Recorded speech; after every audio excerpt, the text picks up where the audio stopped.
तो hello friends, आज की वीडियो में हम जानेंगे भारत का बेसिक इंट्रोडक्शन क्या है, भारत कहाँ है, ठीक, भारत की आबादी कितनी है, भारत का क्षेत्रफल कितना है, भारत के कौन कौन से बिंदु हैं, भारत कौन से अक्षांश से और कौन से देशांतर मतलब सीमाओं के अंदर आता है, भारत का क्षेत्रफल कितना है, इस तरह के पॉइंटों को हम सबको जानेंगे। तो सुनो, अब 2011 की जनगणना हुई थी जिसमें जो बताया गया था, उसके बाद में हुई 2025 में जो जनगणना, उसमें बताया गया बिल्कुल सटीक जो मान है। ठीक, तो बात करें भारत के बारे में। सुनो, भारत का जो क्षेत्रफल एवं जनसंख्या के बारे में हम बात करेंगे। ठीक, विश्व में भारत का जो स्थान है वो 7वें नंबर पर है। ठीक, विश्व के 7वें सबसे बड़े देशों के आंकड़े और जनसंख्या की नवीनतम स्थिति क्या है, सुनो। भारत का जो क्षेत्रफल है, ठीक, बात करें भारत के क्षेत्रफल की, क्षेत्रफल कितना है तो वो है 32,87,263 वर्ग किलोमीटर। यानी कि क्षेत्रफल तो बदल ही नहीं सकता, क्षेत्रफल तो भारत वहीं का वहीं है, कहीं गया नहीं है, लेकिन जनसंख्या वो बदलती रहती है। ठीक, तो ये जो भारत का क्षेत्रफल है इतना, विश्व के कुल क्षेत्रफल का 2.4% है। यानी कि विश्व की, यानी जिस पूरी पृथ्वी पर जितनी ज़मीन है, यानी कि जो क्षेत्रफल है उस क्षेत्रफल का 2.4% हिस्सा भारत के पास है। ठीक, और विश्व में जो भारत का स्थान है, भारत का जो क्षेत्रफल में जो रैंक है भारत की, वो 7वें नंबर पर आता है। इससे बड़े 6 वो हैं, कौन कौन से, सबसे पहला है रूस, फिर है चीन, फिर कनाडा, रूस, चीन, कनाडा, अमेरिका, ब्राज़ील, ऑस्ट्रेलिया और भारत, इस तरह से है। ठीक, बात करें जनसंख्या की, तो भारत की जो जनसंख्या है 2011 की जनगणना में तो 121 करोड़ जनसंख्या थी, लेकिन नई जनगणना हुई 2025 में, 29 अप्रैल 2025 में। UNFPA रिपोर्ट 2023 की जो थी उसके अनुसार भारत अब विश्व का सबसे अधिक आबादी वाला देश है। भारत की आबादी लगभग 140 करोड़ प्लस है। तो भारत के हमने क्षेत्रफल जाना। ठीक, क्षेत्रफल कितना है, विश्व में स्थान कितना है, क्षेत्रफल में रैंक कितनी है। ठीक, इससे बड़े कितने हैं, 6 देश जो वो है इससे बड़े। ठीक, बात करें जनसंख्या की, जो कि विश्व की सबसे अधिक जनसंख्या है, जो कि 140 करोड़ प्लस है, बिल्कुल सटीक ये भी नहीं है। ठीक, तो ये हमने बेसिक जाना, और कुछ पॉइंट जानते हैं इसके। सुनो, अब आता भारत का विस्तार कैसा, ये भारत, जैसे ये भारत है हमारा, इतना यहाँ से यहाँ तक, इतना हमारा ही भारत है, इधर को यहाँ से यहाँ तक, ये हमारा भारत है। ठीक, तो सुनो, भारत की उत्तर से दक्षिण, ठीक, उत्तर से दक्षिण और पूर्व से पश्चिम की कुल लंबाई कितनी है। ये वाला हिस्सा तो हो गया भारत का उत्तर वाला, ये वाला, ये है दक्षिण का, ये है पूर्व का और ये है पश्चिम का।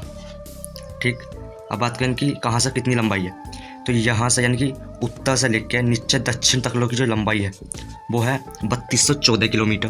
ठीक, अब बात करें हम पश्चिम से लेकर इधर पूर्व तक की जो लंबाई है इधर तक की, वो है 2933 किलोमीटर। तो याद रखना 3214 किलोमीटर जो है लगभग पश्चिम से पूर्व की 2933 किलोमीटर। तो 2 पॉइंट ये हैं, बिल्कुल याद रह जाएंगे, वो ज़्यादा लंबा डिफरेंस भी नहीं है वैसे। हालांकि उत्तर से दक्षिण और पूर्व से पश्चिम की लंबाई में ज़्यादा अंतर भी नहीं है, 100-150 किलोमीटर का अंतर सारा है। तो ठीक, हमने ये पढ़ा। उसके बाद आता है कुछ और कीवर्ड, कुछ और पॉइंट है। जैसे अब भारत की बात करें, जो पृथ्वी पर है, जैसे अक्षांशीय एवं देशांतरीय विस्तार कैसा है इसका, तो होता क्या है, पृथ्वी है, पृथ्वी किस तरह से, जिस तरह से गोल है, उस गोल पृथ्वी पर कुछ वर्टिकल लाइन खींची गई है, यानी कि अक्षांशीय रेखा है और कुछ देशांतर रेखा है। कुछ तो रेखा इस तरह से खींची गई है, इस तरह से, यानी कि बिल्कुल सीधी, और कुछ खींची गई हैं अक्षांश से, इस तरह से लेटी हुई, लेटीट्यूड वाली, इस तरह से लाइनें खींची हुई।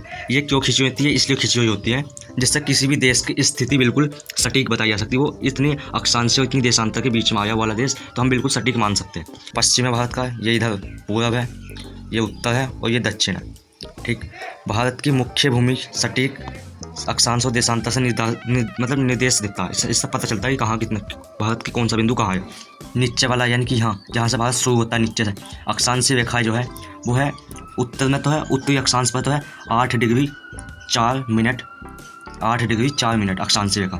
बात करें इसकी जो तो होगी दक्षिण में, इधर बात करें उत्तर में, वो है 37 डिग्री 6 मिनट उत्तरी अक्षांश, यानी कि उत्तरी अक्षांश रेखा है। इन अक्षांश रेखाओं में जो भारत की स्थिति यानी कि 8 डिग्री 4 मिनट से लेकर 37 डिग्री 6 मिनट तक तो होगी उत्तरी अक्षांश के अंदर। अब बात करें देशांतर रेखाओं में, भारत देशांतर यानी कि यहाँ से लेकर इस तरह से जो खींची हुई लाइनें देशांतर कहलाती है, सीधी खड़ी वाली लाइन।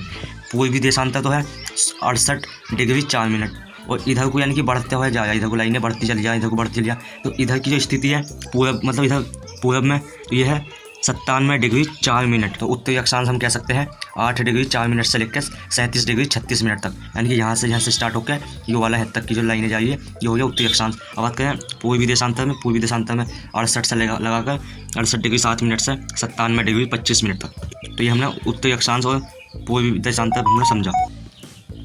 उसके बाद आता है भारत के दूरस्थ बिंदु, यानी कि उत्तर में, दक्षिण में, पूर्व में और पश्चिम में कौन कौन से बिंदु हैं बिल्कुल इनके यहाँ पर लास्ट में इस कोने पर कौन सा बिंदु है, इस कोने पर कौन सा बिंदु है, दक्षिण में कौन सा बिंदु है, पश्चिम में कौन सा बिंदु है, यानी कि इन चारों बिंदुओं के बारे में समझेंगे।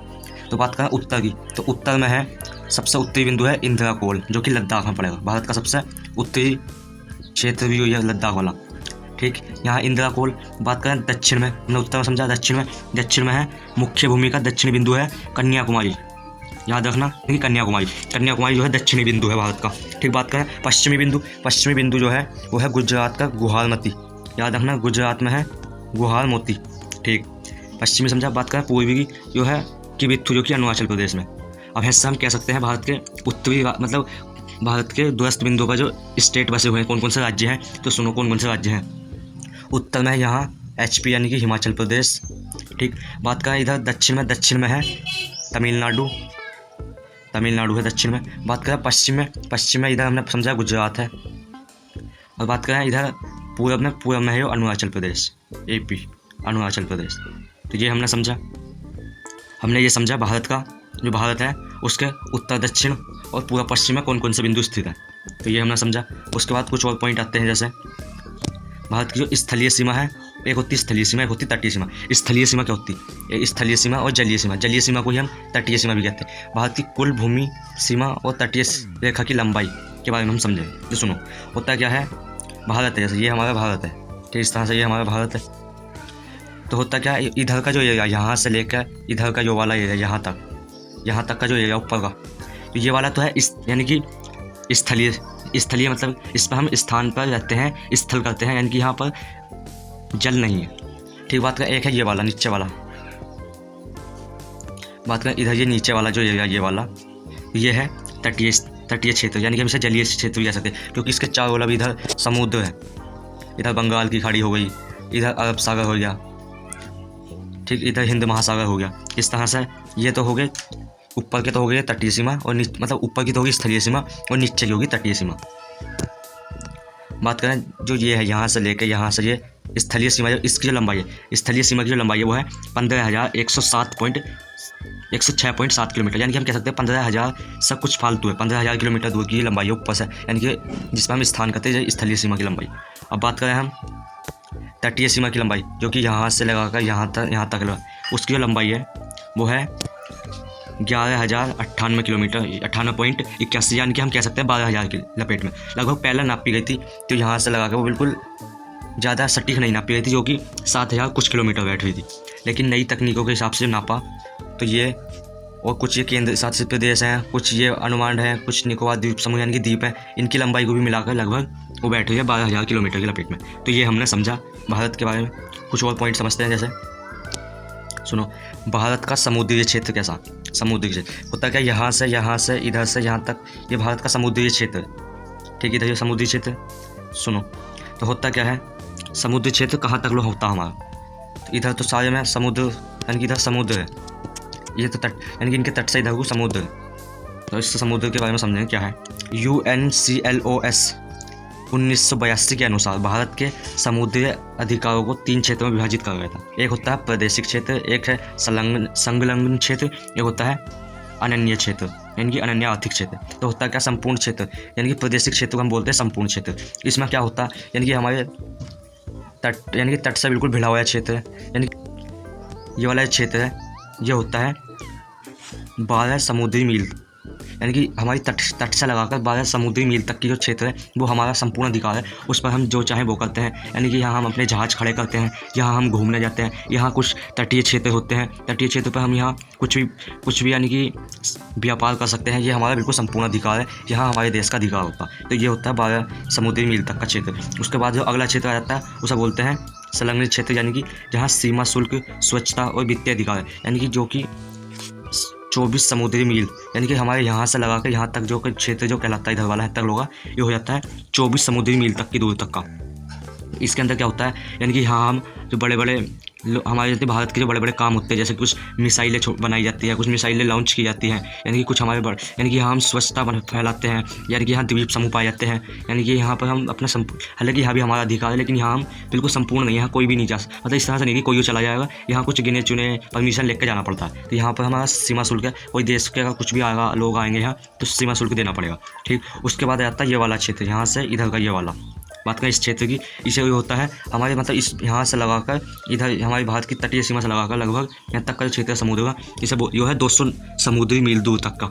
यहाँ क्या होता है, इसे अनन्य आर्थिक क्षेत्र कहा है। यहाँ आर्थिक और संसाधन अधिकार, यानी कि कोई भी देश यहाँ आ सकता है, लेकिन हम सब बातचीत करनी पड़ेगी, हमारे देश से पूछना पड़ेगा। यहाँ किसी भी देश को आने को मना नहीं है, कोई भी देश यहाँ से अपना व्यापार कर सकता है। तो यहाँ तक का क्षेत्र हमने समझा, तो ये हमने आज इस वीडियो में समझा। आज तो हमने ये समझा भारत का क्षेत्रफल कैसा है, ठीक।